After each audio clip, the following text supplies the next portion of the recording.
My name is Eddie Lawson. I work at a brake shop in the industrial part of town, the kind of place that smells like oil and burnt metal. It's not the dream job, but it pays the rent and the car insurance, and for a long time I thought that was enough. I'm married to Elaine, a teacher's aide at a public school. Her son Evan is 8 years old and calls me Dad. I never corrected him. The first time he called me that, we were at the park.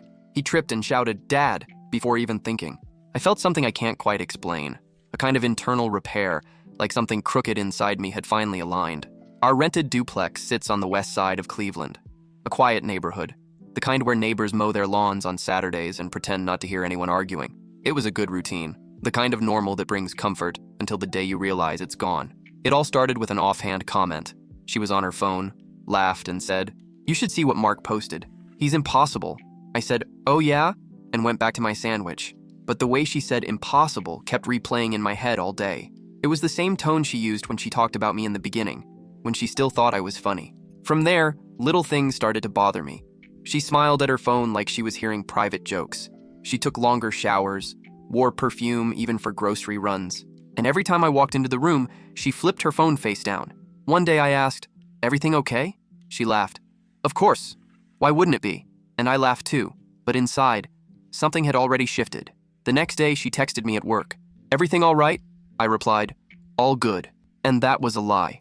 I started noticing more. Meetings that didn't exist on the school calendar. Long silences whenever Evan asked where she was.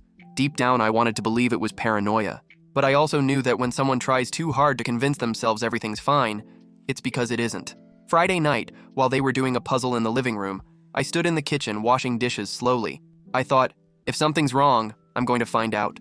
At that moment, I still believed the worst that could happen was being right. Little did I know, being right was just the beginning of the end. Saturday morning, Evan woke up before everyone else. He has this habit of turning on his video game at full volume and forgetting the headphones. Elaine groaned, rolled over, and muttered something about 5 more minutes. I got up, made coffee, and opened the kitchen laptop to check if I'd received a parts quote. While it was booting up, a notification popped in the corner of the screen. Not from my email, hers. She'd used the laptop the night before to grade papers. The name that appeared in the notification was M, followed by a short message. "Still thinking about what you said last night." I stared at that line for a few seconds. I didn't click. I didn't need to. The emoji combination, the tone behind it, I knew. The kind of message a cousin doesn't send. I closed the laptop calmly. Evan ran into the kitchen yelling, "Dad, look at this," holding up some virtual trophy on his screen. I smiled and said, "Nice job, champ," but my whole face felt frozen. I had to fake normal. I spent the whole day pretending that time hadn't stopped the second that notification appeared. But every time I saw her phone lying on the table, I felt a mix of fear and anger, the kind that doesn't explode, just simmers. That afternoon, she came up to me wearing an old college t-shirt and a lazy Sunday smile. "Want to eat out?" "Whatever." "Eddie, what's wrong?" "Nothing, just tired." She looked at me like she was trying to read between the lines, and I looked away. If I met her eyes, I might say something I couldn't take back. The rest of the day, I replayed the last few weeks in my head. The laughter on the phone, the long showers, the new perfumes, the "I'm at school" texts that stretched until almost midnight. That night, she lay on the couch watching a show, and I sat on the floor with Evan building Lego sets. I pretended to focus, but every notification sound from her phone made my heartbeat stumble. When she got up for a glass of water, the phone buzzed on the cushion. Screen locked, but the preview said, "Same place as always?" I looked at it and for a moment thought about grabbing the phone and throwing it against the wall, but Evan looked at me and asked, "Dad, are you okay?" I took a deep breath, grabbed another Lego piece and said, "Yeah, buddy, I'm okay." The lie came out so easily it scared me. The whole house slept, except me. The clock said 2:37. Her phone was face down on the coffee table. Elaine slept on the couch, wrapped in a blanket, her hand resting on the phone. Every time it buzzed, her body twitched slightly, a subtle movement like someone pretending not to notice. Twice she opened her eyes, checked the screen, and went back to fake sleep, and I sat in the armchair, just watching. I rehearsed the conversation in my head. The lines came and went. "Who is he? You think I'm stupid? How long has this been going on?" But every time I formed the words, my chest tightened. Not from fear of the answer, but from what would come after. I closed my eyes and went back to the beginning. The bar where I met Elaine. She was sitting at the counter, drinking a gin and tonic, laughing loud. I'd just gotten out of a bad relationship, convinced I'd never fall in love again. The conversation flowed easily, like a song you already know the lyrics to. 2 months later, I was living with her. 6 months later, Evan called me Dad. Too fast, maybe. But at the time, It felt like the right pace. I stared at the ceiling. When the sun started to rise, I was still awake. She stretched, pretended to be surprised to see me there, and said, yawning, "You didn't come to bed?" I said, "Couldn't sleep." She laughed and said, "You think too much, Eddie," and went to the kitchen. 3 days. It only took 3 days between that notification and the moment everything collapsed for good. 3 days of fake smiles, silent dinners, and mechanical kisses. I watched every gesture of hers like someone watching a movie they already know the ending to. On Thursday, she came home late. Said traffic was terrible, that she had to stay after class to help a student with math. I just nodded. She noticed, dropped her bag on the chair and asked, without looking at me, "Everything okay?" I stayed quiet. Evan was in his room playing on his tablet with headphones on. That was the only reason I was still keeping my voice low. "I saw a message on the laptop," I said. She froze. The air seemed to vanish from the room. "What message?" "One that said, 'Still thinking about what you said last night.' From that guy? M." She bit her lower lip, blinked fast, and her eyes started watering. That automatic, rehearsed reaction angered me more than any words could. "Eddie, it's not what you think." The most useless sentence in the world. I crossed my arms. "Then explain." She started talking fast. Scattered words like coworker, silly talk, joke with no meaning, a speech made of foam. She tried to touch my arm, but I pulled away. "You think I'm an idiot, Elaine?" "No, of course not. I swear it's nothing. I'll fix this, okay? I promise. I just need to end some things. To end some things." She said it like she was canceling a subscription, not like she'd wrecked a marriage. I looked at her for a long few seconds, tried to find the face I'd met at that bar, the easy laugh, but all I saw was fear and guilt barely holding up a disguise. She was crying now, hands over her face, sobbing. I stood there, frozen in the middle of the room, feeling both betrayed and guilty. Guilty for still wanting to hold her, even after everything. After a few minutes, she whispered, "I'll fix this, Eddie, just give me some time." And I said, "All right, I'll wait." But I knew, the moment I said it, it was a lie. I wasn't going to wait. I couldn't. That promise was just a pause to breathe before the final fall. She went to the bedroom. I stayed in the living room and thought, I just lost control of my own life, and I'm still pretending I can fix it. Evan appeared at the stairs, sleepy, asked, "Were you and Mom fighting?" I smiled and said, "No, buddy. Everything's fine." When the bedroom door shut, I sat on the couch, body still, mind spinning in circles. Her phrase, "I'll fix this," echoed like a bad song. That night, I decided what to do. I just didn't know what I'd find. Elaine went out with Evan to visit her mother. Said she'd spend the night there to help with some boxes in the basement. As soon as the car turned the corner, I grabbed her laptop off the table, hesitated for a few seconds, and opened it. I'd never been the kind of guy to snoop through someone's stuff, but at that moment, something inside me said this wasn't invasion, it was survival. The password was the same as always, Evan's birthday. Too easy. The email opened. Inbox looked clean, ordinary, almost innocent. But there was an archived folder, one of those corners people forget to check. I clicked, and there it was, the thread. The first email was from 3 months ago. Subject line, "I can't stop thinking about it." Signed, M. I read the first line and froze. My hands started sweating, my stomach turned. I kept reading. Short sentences, full of coded words, but clear enough once you knew the context. Mentions of meetings, memories, promises, dates that matched her school meetings. And the worst part, attachments. I opened one. Blurry photo, bathroom mirror, a body I knew by heart. Clicked another. This time it was him, the so-called M, with his hand on her hip, in a room that wasn't ours. The air got heavy. I went through the messages one by one, like someone disarming a bomb they knew would still explode. There were older emails too, from when we were still okay. Conversations over Christmas, messages on Evan's birthday, heart emojis sent minutes after she'd told me goodnight. The shock kept changing shape. First disgust, then anger, and finally, something worse, emptiness. I read one line where he wrote, "I can't keep pretending we're just cousins." My hands shook. I didn't know what I wanted anymore. To scream, break everything, or just sleep and wake up in a life where none of this had happened. I took out my phone and snapped photos of the screen. Evidence. I didn't know why, but I needed to keep them. Something inside told me they'd matter later. I closed everything, sat on the couch, and stayed still. And for the first time since it all began, I thought about leaving, but I didn't. Not yet. It took me 3 days to decide. 3 days walking around the house like a ghost. I couldn't pretend anymore that I was the only one drowning. If I'd fallen, someone else had too. I grabbed my car keys at dusk and drove to Lakewood. Lena's house, Mark's wife, was in a quiet neighborhood with manicured lawns. I parked on the street, sat in the car for 5 minutes, engine off, rehearsing what to say. No opening line seemed enough. I knocked. She opened, cautious, dish towel in hand, her face tired like someone who'd felt something wrong for a long time. Eddie? Hi, Lena. Can I come in for a minute? She hesitated, glanced down the hallway behind me, then stepped aside. I sat on the couch and said straight out, I think we need to talk about Mark and Elaine. She didn't ask why or what do you mean, just said softly, I knew. That sentence broke me, not because it was shocking, but because it confirmed what I feared. Nobody was completely innocent in their silence. What did you see? I opened my phone, showed her the photos, the emails, the dates. She looked through them one by one, face going pale, her hand shaking. When she finished, she set the phone on the table and asked, Do you have more? No, this is enough. We sat in silence for a while. She took a deep breath and said, You know what hurts most? It's not what they did. It's how easy it was. I nodded. Exactly that. What destroyed us wasn't the act itself. It was how naturally they went on laughing, working, sleeping beside us. We stayed there for almost an hour, trading fragments of stories, matching dates, fitting lies together.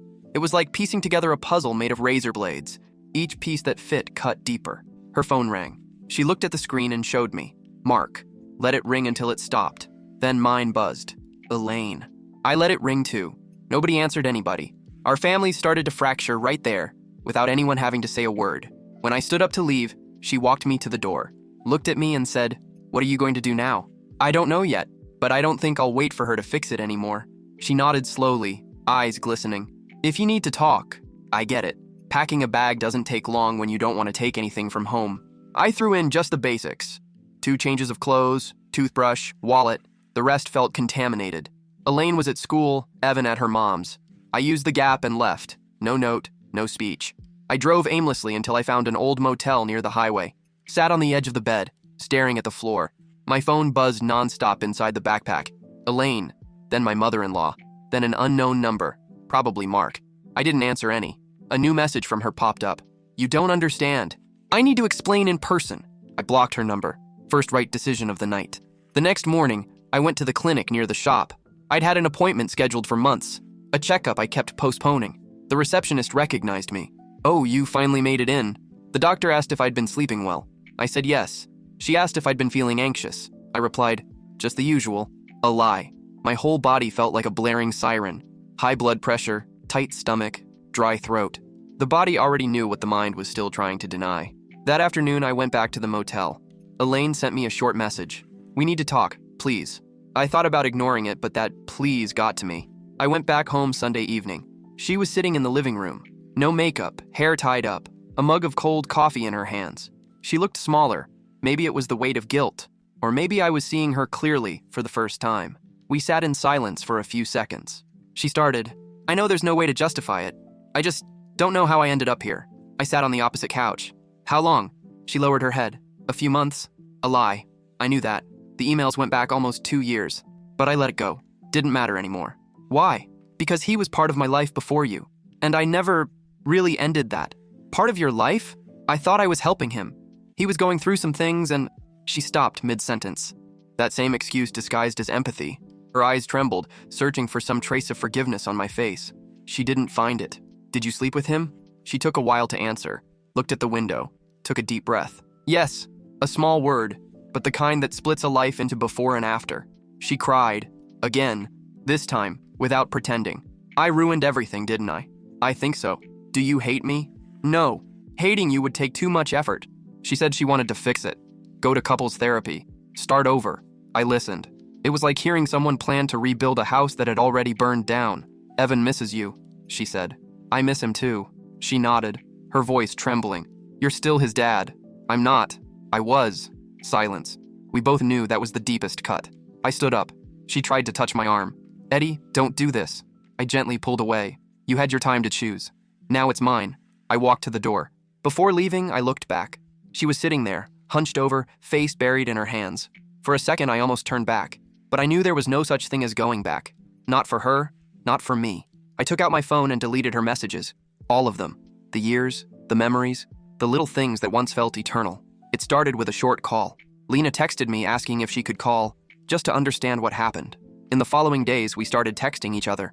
At first, it was practical stuff. Lawyers, family reactions, then silence. Long silences that somehow said more than words ever could. One Saturday afternoon, we met at a cafe near the lake. Lena arrived in a heavy coat, hair tied back, no makeup. We sat across from each other. She stirred her coffee without drinking it, just to keep her hands busy. I tried to find words that wouldn't sound stupid. In the end, silence won again. "They still talk," she said after a while. "You sure?" "Yeah.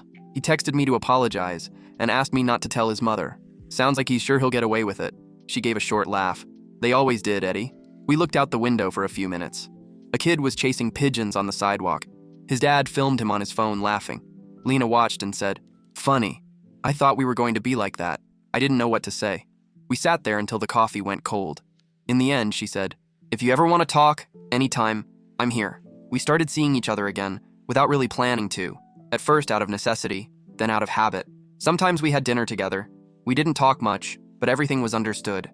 One night, she asked, "Do you think it's wrong, us seeing each other like this?" "I think it's inevitable." She smiled faintly, sad. Wrong and inevitable. Nice definition. One day, after another quiet coffee, she hugged me. Not the polite kind, but one that comes with weight, like the other person is the last solid thing in the world. I hugged her back, and for a second, time stopped. No future, no guilt. But when she pulled away, she said something that stuck with me. "We're still too hurt to start anything." And she was right. We went back to being survival companions. Short texts, long coffees, conversations that led nowhere. But in the emptiness, it was enough. The courthouse was downtown. I walked in with cold hands, papers crumpled inside a blue folder. At the counter, a clerk. "Uncontested divorce?" "Yeah." I took the pen he handed me. Signing my name had never felt so heavy. Eddie Lawson. Strong letters, but ownerless. Under assets to divide, there wasn't much of value. A financed car, a TV, a sofa that sagged on one side. But every little item felt like a disguised memory. The microwave she wanted, the toaster Evan picked out, the plant that never grew right in the kitchen window. The clerk told me to wait. While he printed the copies, I looked at the plastic chairs in the room. Couples came and went, some arguing, others silent. No one looked at anyone else. It was the kind of place where hope comes to die with a receipt. When it was done, he handed me the stamped papers and said, "The other party has until Friday to come in. After that, it's finalized." I nodded, thanked him, and left. Outside, I pulled out my phone and stared at the locked screen. A message from Elaine. "He asked about you." Just 4 words, heavier than the stamp on the paper. "Evan, my son who wasn't my son. The boy who learned to tie his shoes with me, who waited by the door in his team uniform, who called me dad like it was the most natural thing in the world. Now, what was I? A name that couldn't be mentioned at home? A ghost fading from photos and digital albums?" I looked at the divorce papers again. The section about custody, visitation, responsibilities, blank. Nothing gave me the right to see him. Nothing could take away my love, but love here meant nothing. My chest tightened. I thought about calling Elaine, asking to see him one last time, but I pictured her voice, the pauses between sentences, the evasive tone. I gave up. I started the car, set the folder on the passenger seat, and drove to nowhere. And all I could think was, there's no happy ending for someone who still misses being called dad. Update 01. The first sign came through a message. A notification in the family group chat I'd never had the courage to leave. "Has anyone heard from Mark?" He hasn't answered since yesterday. I ignored it, then another one, and another. Within a few hours, his silence became the topic. The next morning, my phone rang. Unknown number. I answered on instinct. It was Lena. Her voice was trembling. "Eddie, he's in the hospital." "What?" "They found him in the garage. His brother did. They don't know what he took, but it's bad." I couldn't speak. "Is he alive?" For now. For now." 2 words that choke the air in your chest. I put on my jacket and went. I don't even know why. Maybe curiosity. The hospital was out in the suburbs. Lena was there, eyes red. She said he was in a coma, that they'd found empty bottles and a pill container on the floor. The doctor talked about substance mix. Low chances. We don't know yet. I looked through the window of the room. Motionless body, tubes, blinking machines. I couldn't feel pity or anger, just emptiness. The predictable end of someone who never knew when to stop. Elaine arrived an hour later. She stopped at the doorway, saw me, and froze. Neither of us said a word. Only the beeping of monitors filled the air. Minutes later, Mark's mother began crying loudly, saying, "No one should have told him anything. You all destroyed my son's mind." She glared at Lena like she was to blame for everything. I tried to step in, but she pointed her finger at me too. "You should have left it alone. He was family." Family. Funny how that word changes meaning depending on convenience. Lena lowered her head, crying. I put my hand on her shoulder and said, "It's not your fault." She only whispered, "But everyone thinks it is." My ex, Elaine, still stood frozen at the door, silent. For a second, I thought she might faint, but instead she turned around and left without looking back. That night, Mark died. The phone rang again, late. It was my brother, Nate, speaking in a careful tone. I heard what happened. You okay? Yeah. He paused. You don't have to be strong, man. It's not strength, it's anesthesia. The next few days became a fog. Small funeral, cold weather, full of whispers. People avoided eye contact. Others whispered as I passed. Nobody said it out loud, but the script was already written. The scandal, the shame, the tragedy that could have been avoided. Lena barely held back tears. I stayed close. After the ceremony, she looked at me and said, "It's over now, right?" I answered, "It's over for him. For us, it just changes the kind of pain." We drove back to her house together, but sat in the car for almost an hour without saying a word. She leaned her head back against the seat and murmured, "You know what's worse? I still feel sorry for him." Me too. We sat there knowing this was the ending nobody asked for. The kind that closes a wound but doesn't heal it. Lena and I started sharing the same roof out of sheer inertia. At first, I slept on the couch, then in the guest room. A week, 2, and before I noticed, we were sharing the same routine without ever discussing it. 2 people trying to relearn how to live without fearing the next blow. Mornings were slow. She'd wake up first, make coffee, and leave my mug ready without asking if I wanted it. I went back to work at the shop. Grease smell, old radio playing classic rock, customers making bad jokes. It was strange how the world kept going while we patched ourselves back together. Sometimes she texted me during work, "Don't forget the milk," or, "I think the neighbor's cat is planning to move in with us." Nothing important, but each notification was a quiet way of saying, "I'm still here." I started therapy. Nate insisted, and I agreed. The first session was a disaster. I spent 20 minutes staring at the rug saying, "I'm fine." The psychologist looked at me calmly, jotting notes in her pad, and said, "You seem more tired than sad." I replied, "That's because I already used up all the sadness." By the third session, I cried. Out of nowhere, in the middle of a random sentence about Evan. I said he used to call me dad until the last day, and maybe that's what hurt the most. Not being able to answer, "I'm here, son." She didn't say a word, just handed me a tissue box and waited. At home, Lena cooked too much. It was her way of handling silence. Pasta, soups, simple stuff. We ate together quietly. But sometimes out of nowhere, she'd laugh softly about something from the past, and I'd laugh too. Not at the memory, but at the simple fact that laughing was still possible. We started making grocery lists together. A sheet of paper pinned to the fridge, written in pencil. Rice, milk, coffee, toothpaste. Small things that suddenly meant stability. On weekends, we'd walk by the lake, the cold wind still biting our faces. We didn't talk about the future or the past, only about what needed buying, fixing, cooking. Funny how normalcy could feel so new. One night, lying in bed, she asked, "Do you feel guilty for being at peace?" I took a moment before answering. "Yeah, feels like I shouldn't." She turned on her side, whispered, "Peace can be scarier than pain sometimes." And she was right. Pain, at least, you recognize. Peace is something else. Quiet, unpredictable, fragile, like it could shatter any second. The next morning, I woke up before her, and for the first time in a long while I thought, maybe the worst is over. But right after that, another voice in my head said, or maybe it's just the break in between. Update, 02. The news came one ordinary afternoon. Lena held a white envelope from the lab, face pale, eyes bright in a way I hadn't seen in months. "Eddie?" Her voice faltered. "It's positive." For a second, the floor seemed to shift under me. Positive. She laughed and cried at the same time, clutching the envelope to her chest. All I could say was, "Are you sure?" And she said, 3 times. I sat down, my body trying to process what my head couldn't organize. Now I was going to be a father for real. No room for mistakes. In the days that followed, everything changed pace. Doctor's appointments, lab tests, clinic brochures scattered across the table. The sound of ultrasound machines, that quick, tiny heartbeat, persistent, like the world had grown a second heart. The doctor explained terms I'd never heard before: progesterone, high-risk pregnancy, family history. He spoke calmly, but each word landed like a verdict. "We'll need to monitor closely, just to be safe," he said. We started making plans. Nothing big, just the essentials. She wanted to leave Ohio. "A fresh start," she said. Talked about North Carolina, Tennessee.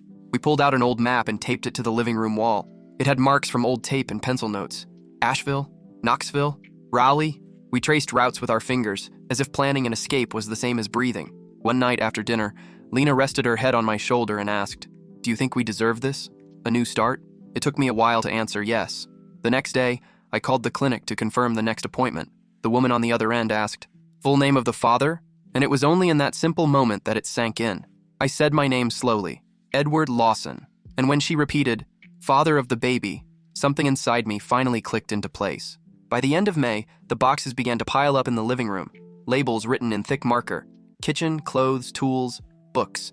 Nothing of real value, but every box seemed to hold a different life. The contract from the new factory came by email. Line supervisor in Asheville, North Carolina. Decent pay, smaller town, far enough that no one would recognize anyone's last name. I accepted without thinking too much. Sometimes starting over is just saying yes before fear has time to argue. On moving day, Lena sat on the floor with a box of photos between her knees. She looked up at me and said, "You think it's gonna work out there?" "I don't know, but I think it's already over here." She nodded. The truck pulled away at 9 in the morning. When we crossed the Welcome to North Carolina sign, I felt something tighten in my chest. Not sadness, just the weight of what survives. Our families, of course, didn't understand. My brother texted me, "You're really leaving? Running away won't solve everything." I replied, "Maybe not, but it helps me breathe." Her in-laws never spoke to me again. The name Mark turned into a silent shadow in every conversation. And slowly, the whole city of Cleveland became nothing but a damp memory. A photograph time kept fading, but could never erase completely. In Asheville, we rented a small one-story house near the factory. Weeks went by between checkups, unopened boxes, and this new, quiet feeling of normal. The baby grew, and with it, an impossible mix of fear and hope. At the factory, the noise of the machines was almost therapeutic. That metallic rhythm reminded me that the world keeps spinning, even when your life falls apart and stitches itself back together. Some coworkers asked where I was from. "Ohio," I'd say, and leave it at that. The rest didn't fit into a lunch break conversation. The world doesn't go back to normal, but you learn to live inside what's crooked.